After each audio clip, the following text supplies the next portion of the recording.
Welcome to Seasoned. I'm Marisol Castro. And I'm Chef Plum. Now, when I say the words professional chef, you probably automatically imagine a restaurant chef.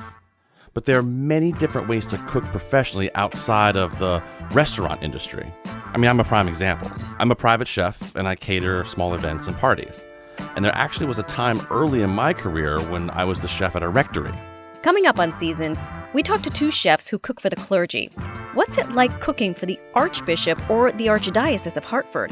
No pressure. We'll ask our guest chefs what they're planning for Easter dinner later on in the show. But first, our guest Julia Turshen is an author many home cooks have come to know well. Julia is a food writer and activist. She's the author of Small Victories, Feed the Resistance, and Now and Again. Her latest book is Simply Julia, 110 Easy Recipes for Healthy Comfort Food.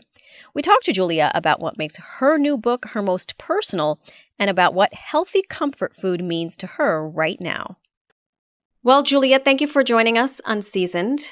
We're so excited to talk to you about your latest creation, your cookbook. Well, thank you. I'm so excited to talk to you. It's both personal and practical with all of these stories and recipes and such. So how is it personal for you? I would say this is definitely the most personal book I've done. All my work has been pretty personal. I've always shared, the stories behind recipes, and those stories for me always are about my family and my friends and my upbringing.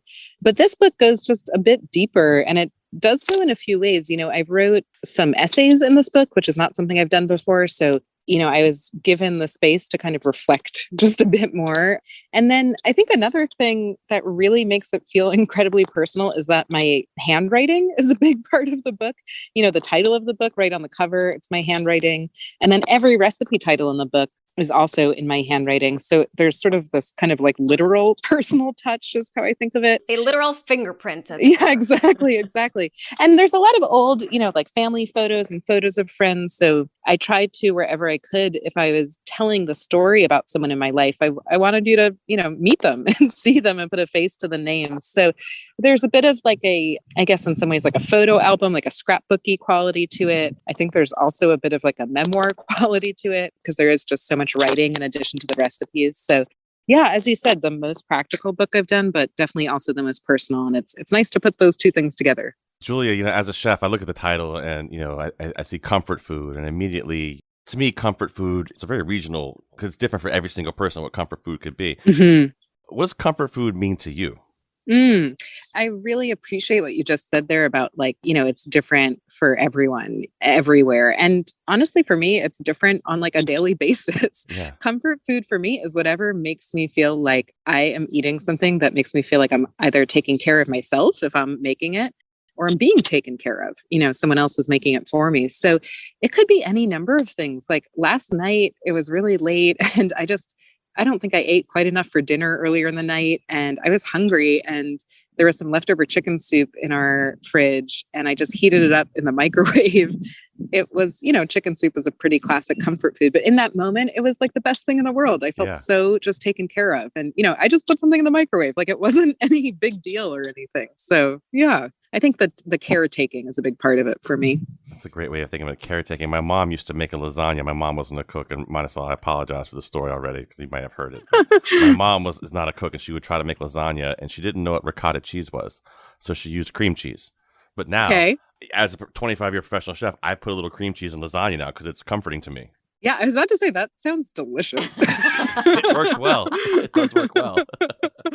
With this, that's probably the 29th time I've heard that story. But you know what? Okay. It landed differently this time, Plum. Just landed Thank differently. you. First time here. So. Always, exactly, always.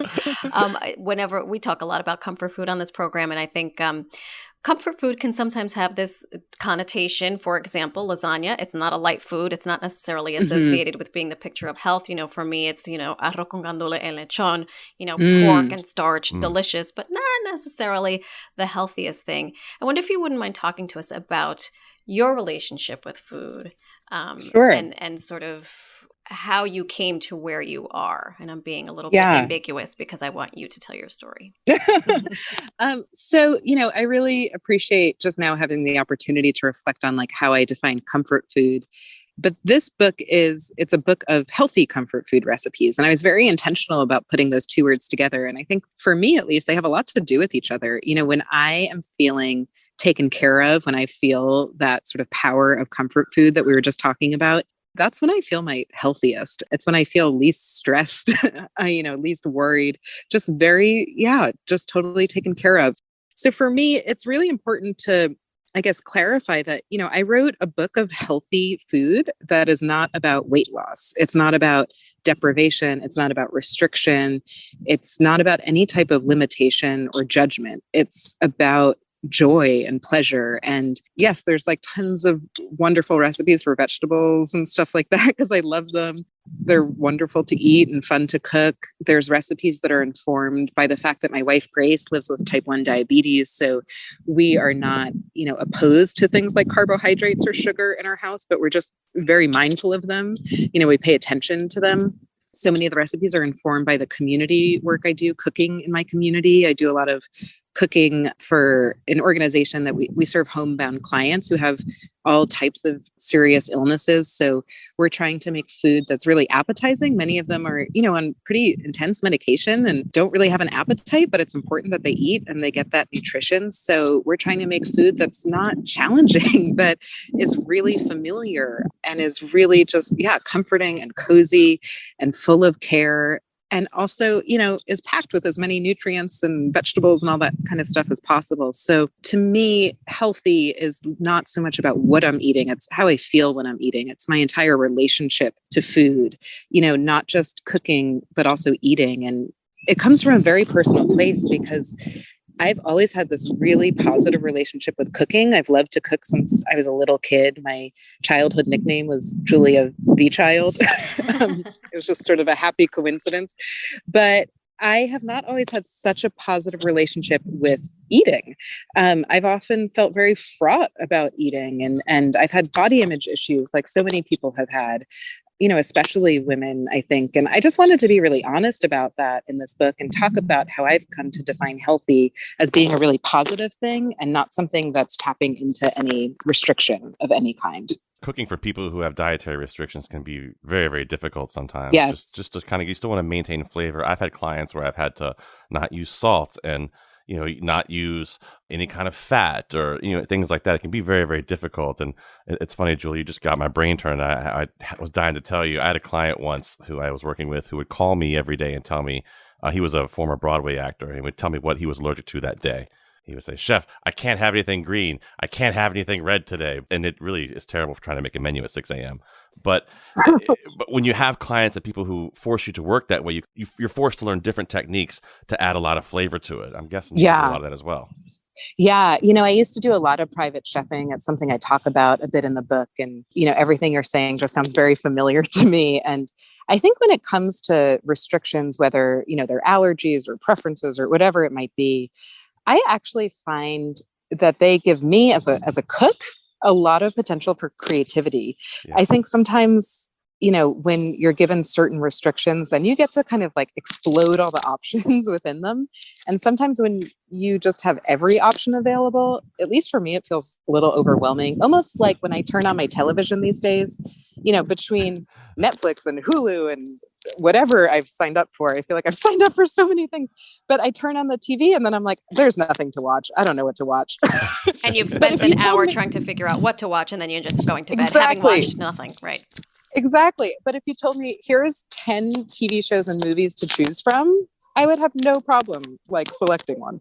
Is that a dog in your midst? I was about to say that I was just walking away for a second because I thought that she might bark and she is. So it's quite all right. Julia Turshen is literally in her backyard. I feel like she knows when it's like, when I have this exciting opportunity to talk about my work. She's like, wait, here I am. Don't forget about me. Yeah, that's Winky barking. So cute. Winky. So you are born and raised in New York, correct? Correct, yep. It would be remiss of me not to ask about your opinion on bagels, because bagels are a very New York thing. And I think I read somewhere that one of your favorite recipes is an everything bagel hand pie. Yeah, that is very accurate. So, I mean, my opinion on bagels is that I love them. I grew up with them. Do you have a favorite spot? Did you go to like H&H or did you? That is such a hard question. No, it's like picking your favorite dog or your favorite child. Yeah, Probably. exactly. Yeah. You're actually hearing both of our dogs. We have 2 dogs bark, and I can't pick one. When I was a kid, we used to pick up bagels from H&H all the time.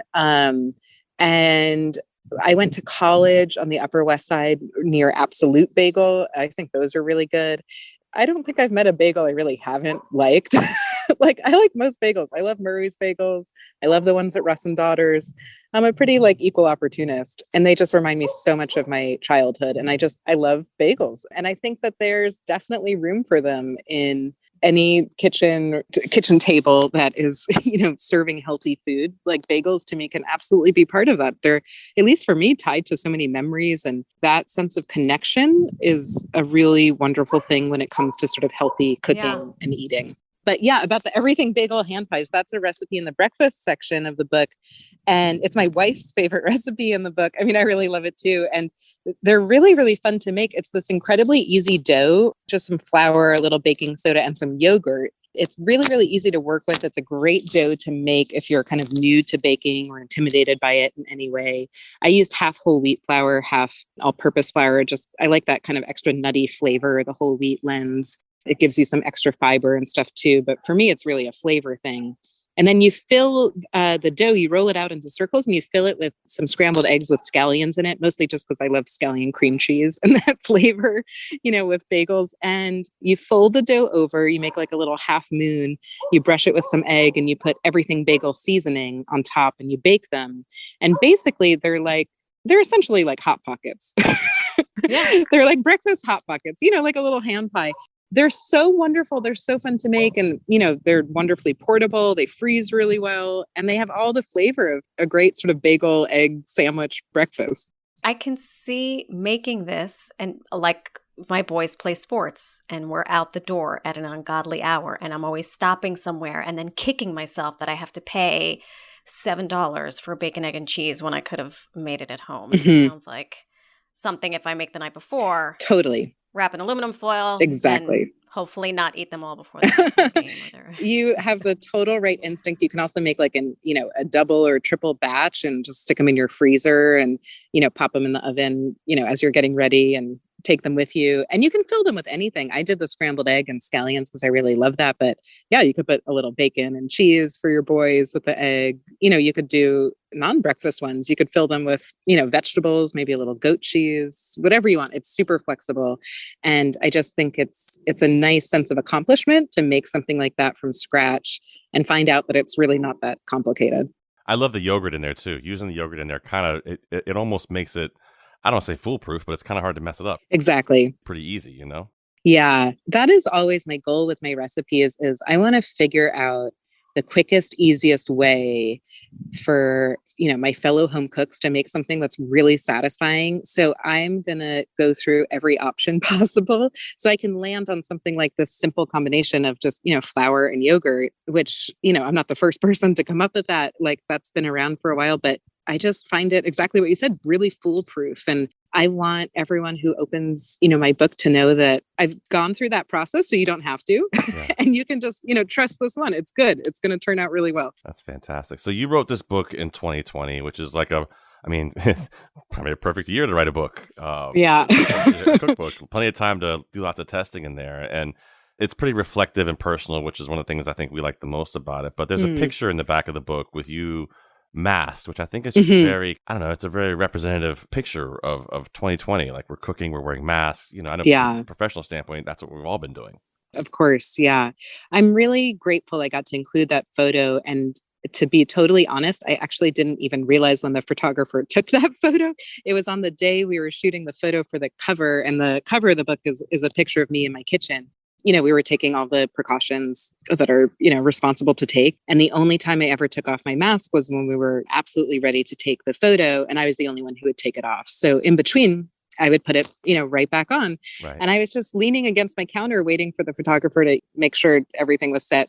She snapped this photo that I didn't realize, of me in the mask. And I had said to my editor, like, hey, maybe we should put it in kind of like as a joke. And she was like, no, we should absolutely include it. And I'm really glad you brought it up because I've gotten a lot of messages from people saying, I'm really glad you put that in and you didn't pretend this wasn't happening, right? Like, I think it's important to acknowledge the circumstances during which, any work is made, whether it's a cookbook or something else. And for me, the circumstances of the past year just have reaffirmed for me just how important home cooks are. We are the people who are just the anchors of our homes and often of our communities. I think home cooks tend to be the people who are also volunteering at local food pantries and the first ones to sign up to, pack the extra lunches for kids and all that kind of stuff. Like, home cooks do so much. And I think there's so much labor involved in home cooking. We're not in restaurants. We don't have other people prepping for us or cleaning up. We're doing the whole thing. Like, we're keeping track of the inventory. And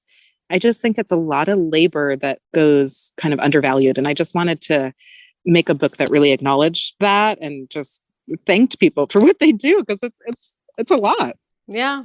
Listen, whether you're doing it one night a week or every night a week at home, or Plum, who's doing it every night a week, sometimes twice a day, for multiple times a night for someone else. Yeah. If you find me those people who do all the counting for you and chop things for you, I'd love to meet them. I've never had one.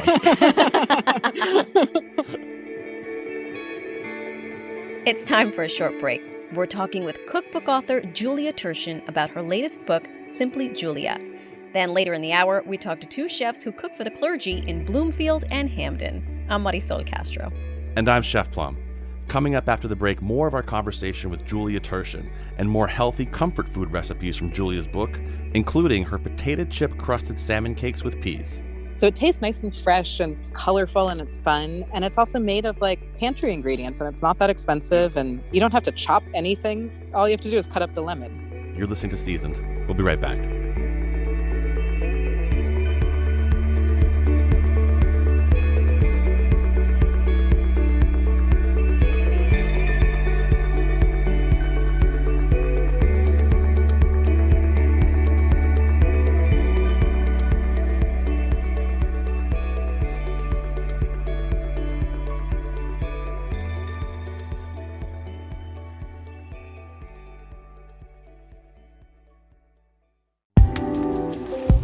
Welcome back to Seasoned. I'm Marisol Castro. And I'm Chef Plum.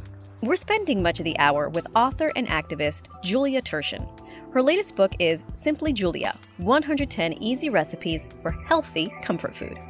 Now, Julia had to be outside during our recording because her internet was out and she was waiting to be rescued. Happens to everybody. And sure enough, the repair guys arrived as we were wrapping up. So during our interview, you'll hear the sounds of nature, including her dogs Hope and Winky, who were very much family members to Julia and her wife Grace. And you'll hear wind challenging our audio in some parts. Julia, so one of the things that we love on this program with books is lists. And you have some great lists talking about the 5 tools you swear by, the 5 things that are always in your spice drawer. Talk about putting lists like that in the books. I think that's so helpful. I'm so happy to hear that because as you know, I love a list. There's so many in the book.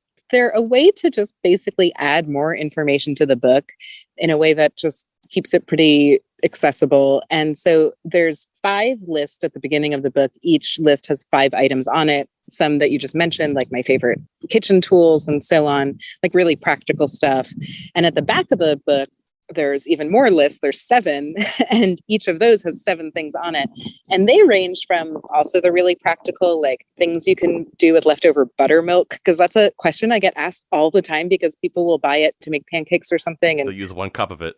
Yeah, exactly. But, it comes in a quart. So it's 4 cups. And then they're sitting there with 3 cups they don't know what to do with. And I've just been asked that so many times over the years. So I was like, this is a fun way to come up with some ideas of what you could do with it.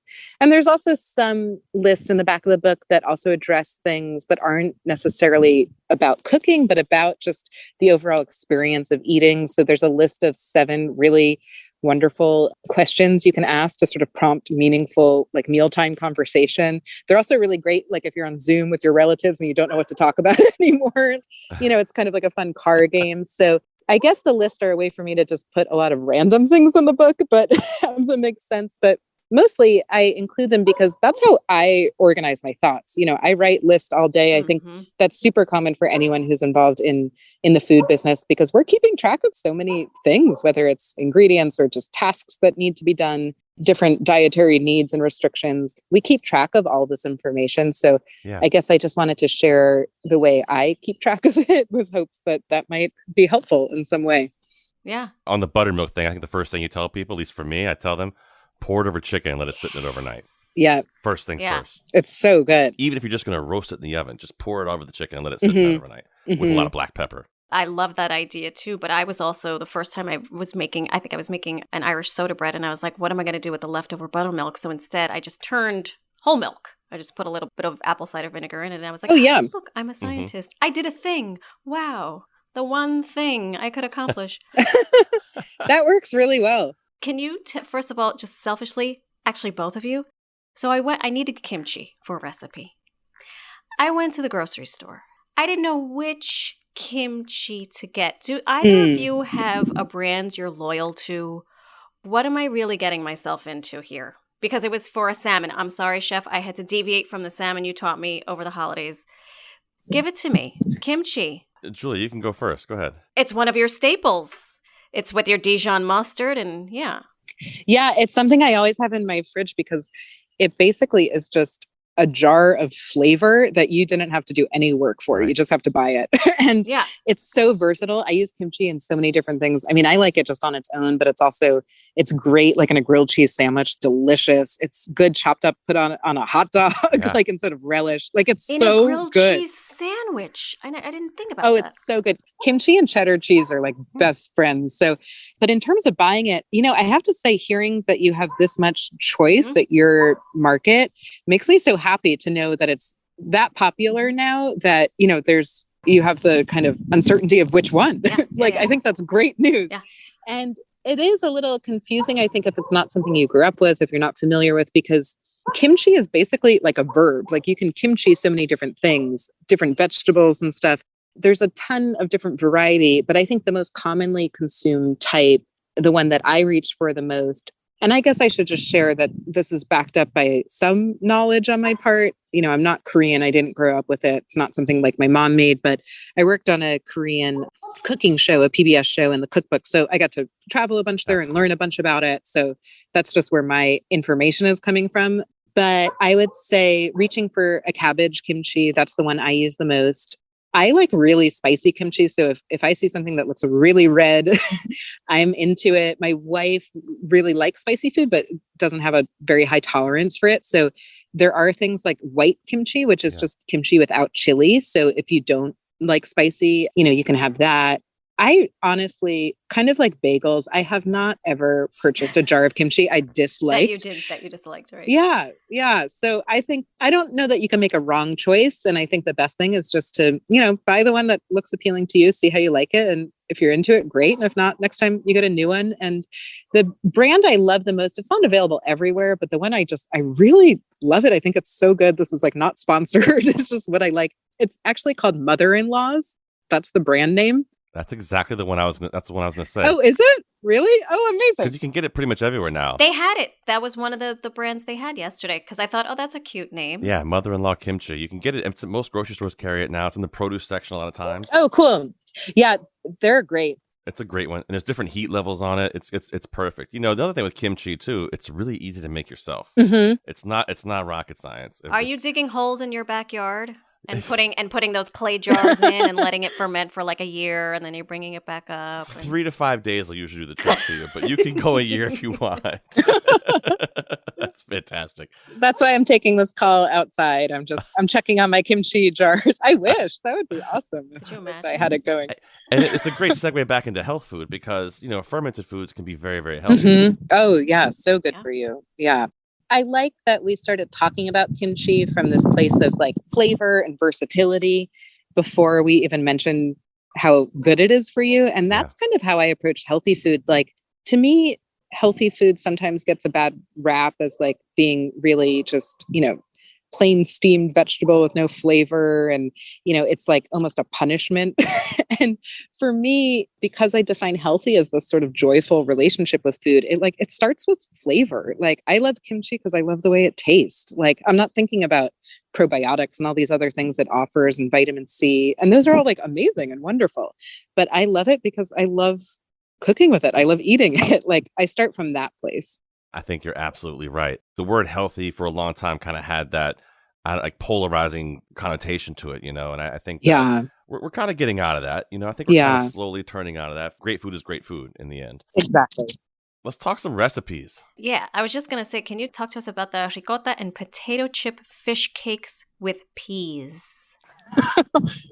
These are so good. So these are basically like my take on like a pretty classic salmon croquette.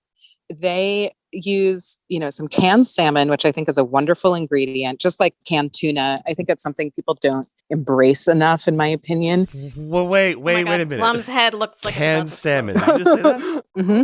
Okay, Tell me why. Yeah, because you can get really good quality, like wild salmon. It's already cooked. It's like the bones are out. It's a really great ingredient. And there's really good brands. And, I feel like I don't flinch at the idea of canned tuna. And, I think that can extend to pretty much any fish. So I think it's really underrated. All right. I'm going to buy some canned salmon. Do it. If it's terrible. I'm going to Instagram you. Okay. Yeah. I'm trusting you. Maybe mix it with some kimchi. Hey. It'll be great. So for this recipe, normally something like a fish cake, a croquette usually involves like eggs and breadcrumbs, which there's nothing wrong with that. But I wanted to just have a little fun with it. So instead of eggs, I use some ricotta cheese, which I love because it's creamy and it gives so much moisture. And the idea of salmon and ricotta to me reminds me a little bit of like salmon and cream cheese, back to cream cheese. And then instead of breadcrumbs, I just crush some sour cream and onion potato chips and I mix those in. I do that because one, how fun to crush a bag of chips. Yes. And two, they have so much flavor. The sour cream and onion tastes so good. And three, it actually allows this recipe to be totally gluten-free, which is not a requirement for everyone. But for some people, I think it allows them to have something they normally wouldn't be able to have. So you make these little patties, like you're making hamburgers basically, and you just brown them in a little butter. The fish is already cooked and you just want to get like a nice little, crust on them. And then you put some frozen peas right into the same pan. So you don't have to wash two skillets or two pots. You put a little half and half just to make it like a little creamy. So you have this bed of like creamy, bright green peas. You put the fish cakes on top. I put some lemon zest in them. So you can just cut up that zested lemon and squeeze the fresh lemon over. So it tastes nice and fresh and, it's colorful and it's fun. And it's also made of like pantry ingredients and it's not that expensive and you don't have to chop anything. All you have to do is cut up the lemon. That's it. It looks amazing on the plate. Yeah. Yeah. I think I'm a really bad Catholic, but my mother's coming over tonight. So I can't have meat because it's Lent. You just gave me my dinner for her. Hey, there you go. Oh, fun. Yeah, you could also, if you have kimchi in your fridge, you could chop some up and mix it with like a little bit of mayonnaise, make like a kimchi mayo, almost like a remoulade sauce. Yes. That would be so good with those. This episode of Seasoned brought to you by Kimchi and Plum's cream cheese. That's it. Julia, I got to ask you about the vegan chili, the best vegan chili. I made a pretty delicious chili. We were calling it a couple years ago when it was like the year of the pulse, where we were doing, all the legumes and beans. They were calling them pulses. And I made this amazing vegan chili out of that myself. And I really fell in love with it. So I'm curious about your recipe. This one starts with a block of firm tofu that you press. So you put, wrap it like in a kitchen towel and put like a heavy pan on top or something. Just get the excess moisture out. Mm-hmm. And then I crumble it. And it basically is the kind of size and texture and sort of familiarity, I guess, of like ground meat. Ground beef, yeah. You brown it in a skillet with like a ton of spices and you really brown it. I put in the recipe, like, don't stir this a lot, like really let it get a nice little crisp on it. And with all the spices, including like smoked paprika, pimentone, which makes it taste kind of smoky, it really kind of mimics ground beef. And then you mix it with, some onions and peppers, canned tomatoes and beans.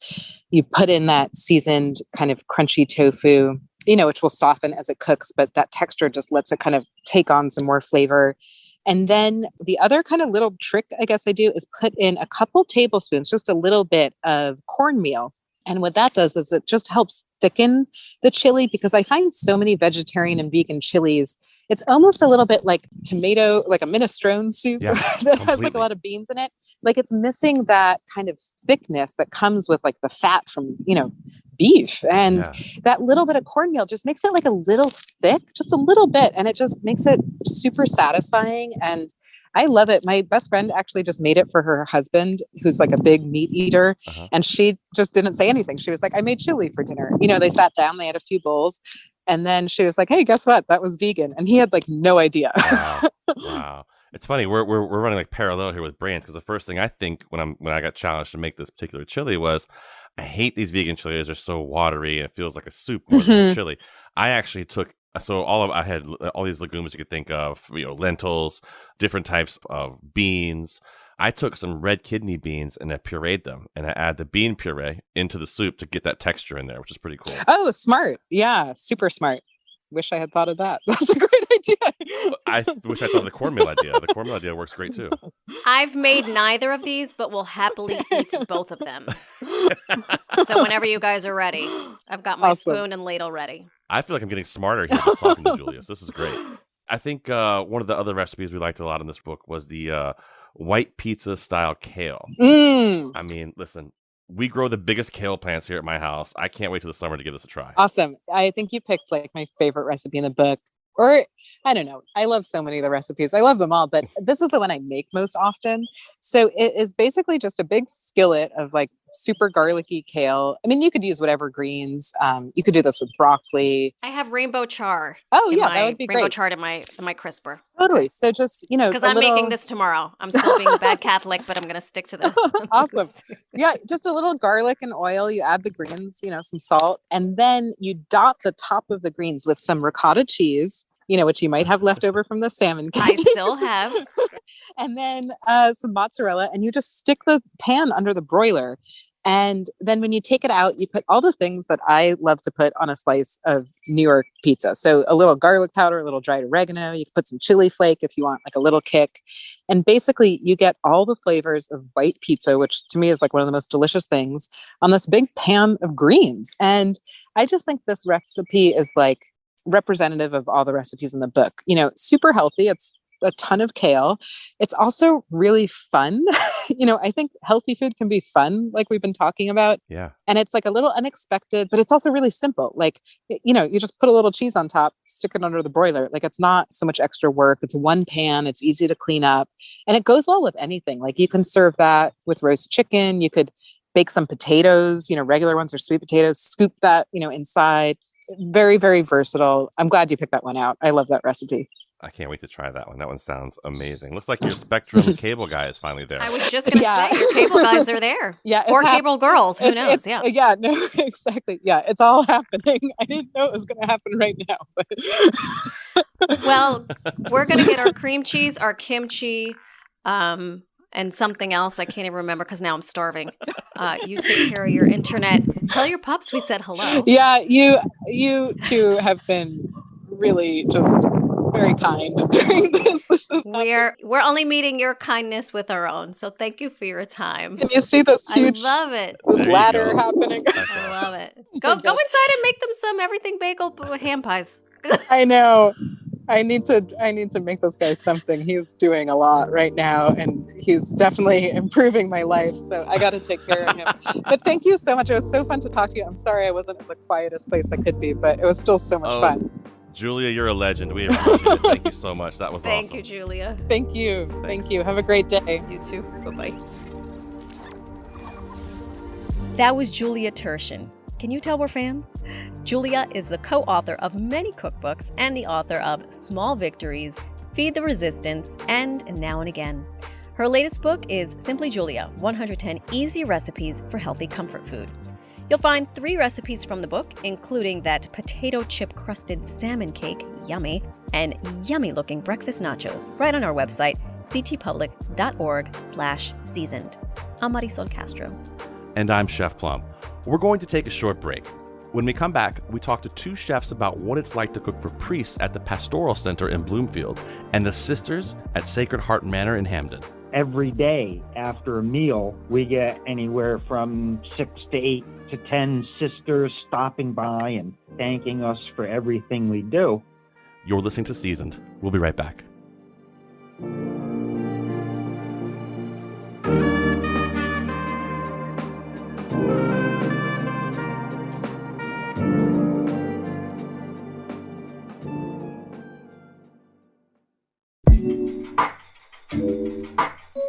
Welcome back to Seasoned. I'm Marisol Castro. And I'm Chef Plum. Restaurant chefs are one type of chef, but honestly, there are so many ways to cook professionally. There are private chefs and caterers like me. I have friends who run a meal prep business. We've had food truck chefs and culinary professors on the show. There are resort and hotel chefs, hospital chefs, and corporate chefs. For a very short time in my career, I actually cooked at a rectory. And with Easter here and the spring holidays, this got us wondering what it might be like to cook for the clergy today.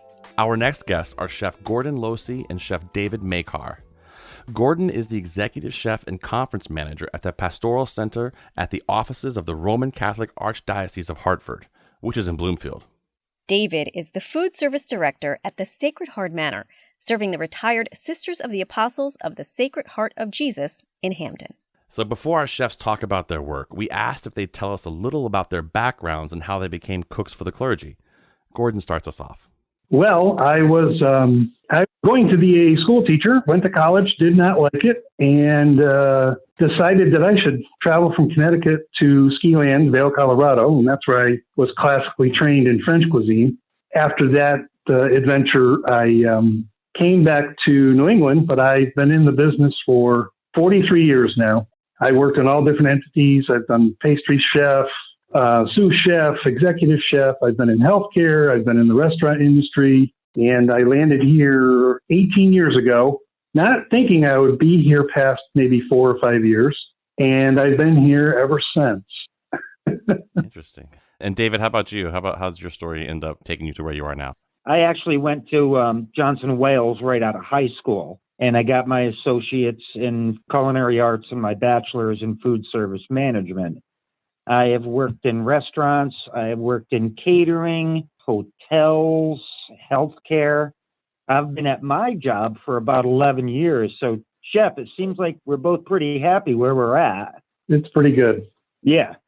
So here I am, and I have no plans on going anywhere. Do you have job security when you have God on your side? It feels like it. As long as I can keep the nuns happy, yeah.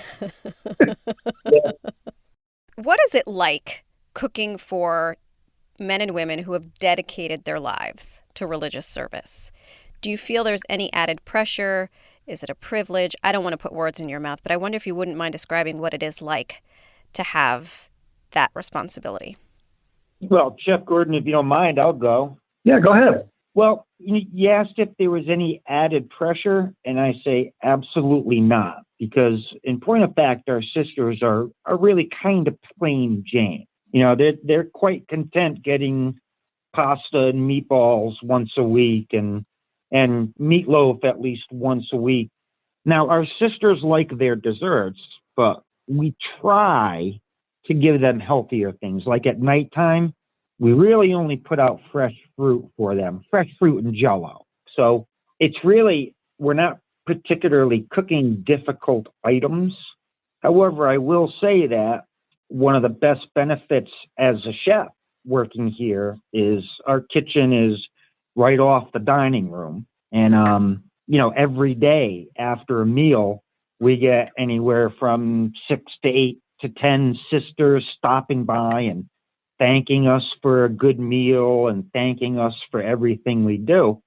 And I know I'm not speaking just for myself, it's for the staff too. It kind of makes you want to go that little extra effort, whatever it is that you're doing, whether it's dressing up the plates that we put out or making a little bit extra as a salad on the side.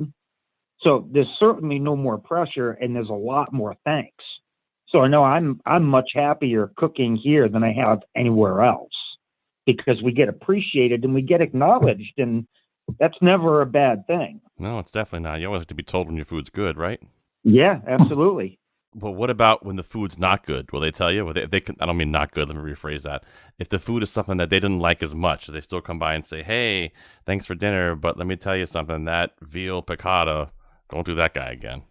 Yeah, well, and anytime you have a group of people, even though in my particular place they're sisters, they're still people, and everybody has their own likes and dislikes. And we have certain sisters that will report every day, whether they liked it or not. We have some that will only tell you if they liked it. So I kind of judge whether they liked it or not by how many people are stopping at the door. And with us, it's not that hard to figure out a lot of it. How much food comes back tells me if they liked it or not. And if something doesn't go over that well, I simply don't serve it again. Sure. We're very fortunate to be in the position we're in. They do treat us, I can speak for myself, they treat us with a good amount of respect, and they appreciate what we do. And once again, they will let you know. I think our priests are a little more vocal, maybe. They will let you know if they don't like something. Like eggplant is something that they just don't like collectively, so we won't serve it. This is all fascinating to me because I am a Catholic. I'm born and raised Catholic, and always saying grace before every meal. To this day, we still do it. I do it now with my own children. But I have to say, growing up, with the stares of the sisters when I was at CCD, when I would ask questions that they didn't want to ask, I always had this particular vision of what priests and sisters did when they were not doing service, right? When they were not saying the homily to me, or when they were not, smacking me in the back of my head because I was in the confessional line, poking someone next to me.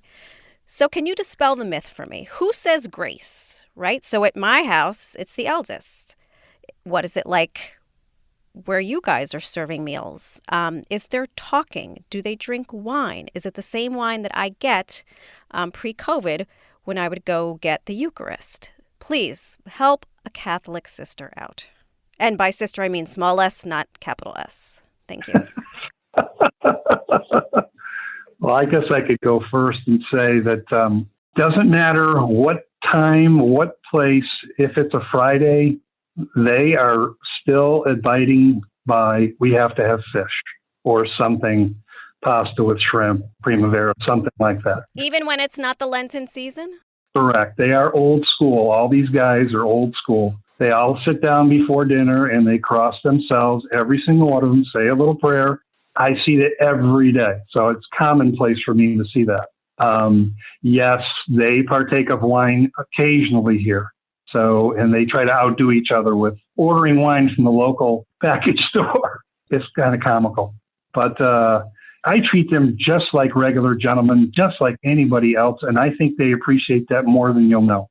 I would agree with that. We love, myself and the kitchen staff, we are always laughing and joking with the sisters. And, I think it was you, Marcel, saying, while they weren't rapping you on the back of your head, I'm sure that there were some sisters from the old school that might have been knuckle rappers. But honestly, the sisters that we have here now, I can't see it. I really can't see it. So we treat them just like we do any other people. Now, we're at an RCH home, so it's kind of like assisted living, to a certain extent nursing, and we have an Alzheimer's ward.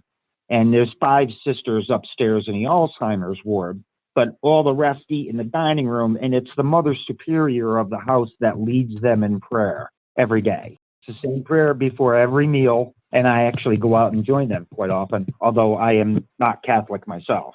That's great. And as far as the wine goes, our sisters are teetotalers. Now, we'll put out sparkling, non-alcoholic wine, but as far as if we open a bottle of wine, it'll last a month of Sundays. That's funny. How are some of the ways that you're cooking now for the nuns and the priests and the pastors? How is it different than cooking at other restaurants or cooking where you may have cooked before? Go ahead, Dave. If I was writing my menu up in a restaurant, I would try to be as creative and different and put my own twist on every item on the menu. Sisters aren't necessarily like that. The sisters, they want meatloaf, mashed potatoes, and gravy. They don't want meatloaf wrapped in bacon or with hard-boiled eggs in the middle of it or something like that. They just want meatloaf. How about you, Gordon? For us here, it's a very captive audience. Most of the retired priests here are between the ages of 75 and 92. So you have to do things a little differently, but they also are very pattern-driven gentlemen. They want their meatloaf, they want their pot roast, and you can do a little bit fancier things, more like you could do rack of lamb, or you could do veal chops, things of that nature. But they want to know when you write menus what they're actually getting. In other words, don't delineate from that meatloaf recipe. Make that one meatloaf and don't delineate. And have you tried to see if they can notice a difference? Yeah, they know. They can notice those things. We try to be as consistent as possible. So, and that's what they appreciate the most. We are very consistent with what we do and how we do it. The stress level here was never anything like the restaurant world or actually in business and industry before I came here. I worked for 3 different archbishops. They would actually come into the kitchen and thank every single one of us. And that just doesn't happen in what I would call the real culinary world, where you're lucky if you get an attaboy. And here, they tell you all the time they really appreciate what we do for them. And you just don't get that in the restaurant field.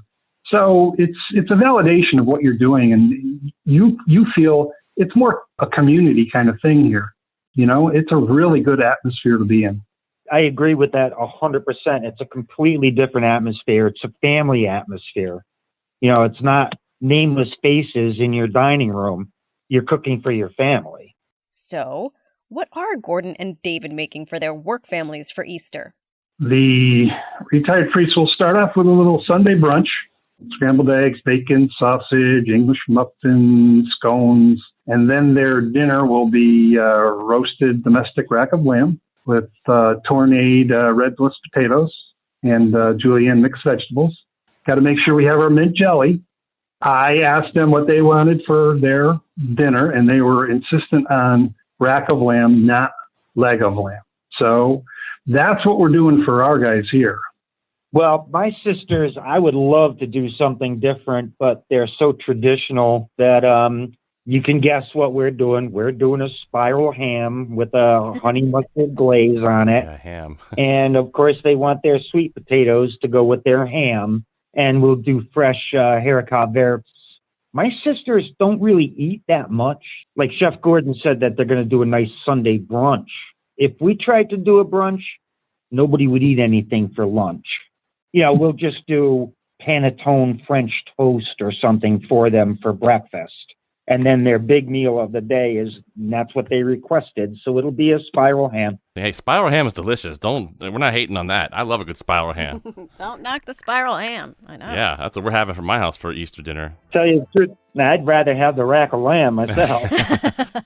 Well, thank you both so much for your time and your energy and your anecdotes. You have definitely dispelled all the myths from this Catholic girl.